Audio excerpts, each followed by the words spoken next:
मेरी ना 3 ख्वाहिशें हैं, ज्यादा नहीं। मुझे दुनिया के सबसे बेहतरीन घर में रहना है, सबसे बेहतरीन होटल में हर रोज खाना है, और बेस्ट में बेस्ट गाड़ी में हर रोज घूमना है। अब वहां आप बैठ के सोच रहे हो, इसको बोलने देते हैं तो ये कुछ ज्यादा ही बोलता है। हो रहा है ना ज्यादा, सच में ज्यादा हो रहा है। और आप फिर मुझे बताओ कि जब बात म्यूचुअल फंड की आती है तो क्यों चाहिए आपको बेस्ट म्यूचुअल फंड? मैं सच में आपको बताऊं, ये म्यूचुअल फंड में ना बेस्ट म्यूचुअल फंड और वर्स्ट म्यूचुअल फंड ऐसा कुछ होता नहीं।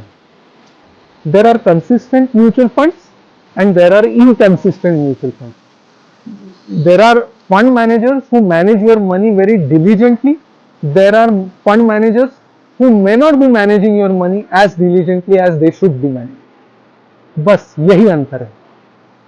तो फिर अच्छे म्यूचुअल फंड को आप कैसे सिलेक्ट करोगे?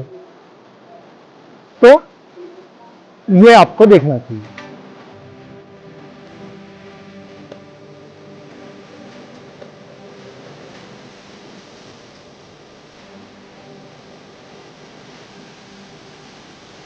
और फिर ये भी फैक्टर्स आपको देखने चाहिए।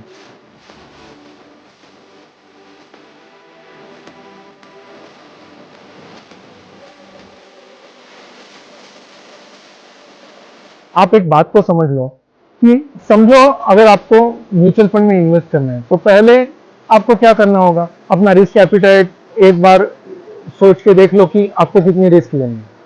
फिर आप ये डिसाइड करो कि आपको कितने साल के लिए इन्वेस्ट करना है। फिर आप देखो कि जो भी आप कर रहे हो उससे आपके गोल्स अचीव हो जाएंगे कि नहीं। ठीक है, फिर आपको म्यूचुअल फंड का पोर्टफोलियो क्रिएट करना है, तो एक टीम एफर्ट जैसा उसको देखना होगा। तो कितने फंड्स होने चाहिए आपके म्यूचुअल फंड पोर्टफोलियो में? टोटल 5 या 6। कैसे सिलेक्ट करेंगे? उसमें चाहिए आपको विराट कोहली जैसा एक लार्ज कैप फंड, बड़ा नाम, बड़ा काम। फिर आपको चाहिए सचिन जैसा एक flexible fund, flexi cap fund. जैसी सिचुएशन वैसा आपने स्ट्रोक को वो ढाल देगा। फिर आपको चाहिए सहवाग जैसा एक aggressive mid and small cap fund, ठोक के शॉट मारने वाला। फिर आपको चाहिए सुनील गावस्कर जैसा एक वैल्यू फंड, सोच के शॉट मारने वाला। एक बार अगर जम गया तो फिर उसको आउट करना मुश्किल। फिर और एक फंड के लिए आप एग्रेसिव हाइब्रिड फंड अगर आपको लेना है तो हार्दिक पांड्या जैसा होना चाहिए। बैटिंग की जरूरत है बैटिंग करें, बॉलिंग की जरूरत है बॉलिंग करें। उससे आगे जाके अगर आपको कोई फंड देखना है इंपैक्ट प्लेयर जैसा, तो आप एक टैक्स सेविंग फंड में इन्वेस्ट कर सकते हैं।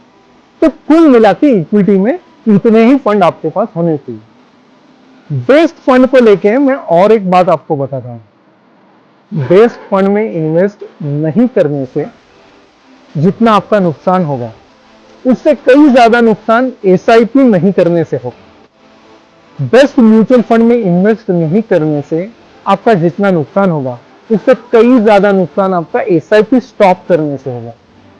तो प्लीज इन बातों को नोट करिए। और जैसे मैंने बताया, एक क्रिकेट टीम जैसा अगर आप अपने म्यूचुअल फंड पोर्टफोलियो को देखोगे तो यह समझोगे कि म्यूचुअल फंड में बैड पैच आएगा, अच्छा पैच आएगा। जैसे एक खिलाड़ी के खेल में गुड पैच आता है, बैड पैच आता है, बस इसी तरह उसको देखना चाहिए।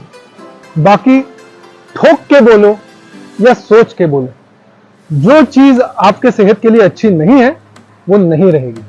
तो कमला और विमला दोनों को ये एपिसोड पसंद आए या ना आए, आपको अगर ये एपिसोड पसंद आता है तो लाइक और शेयर करना ना भूलिए। Mind your money.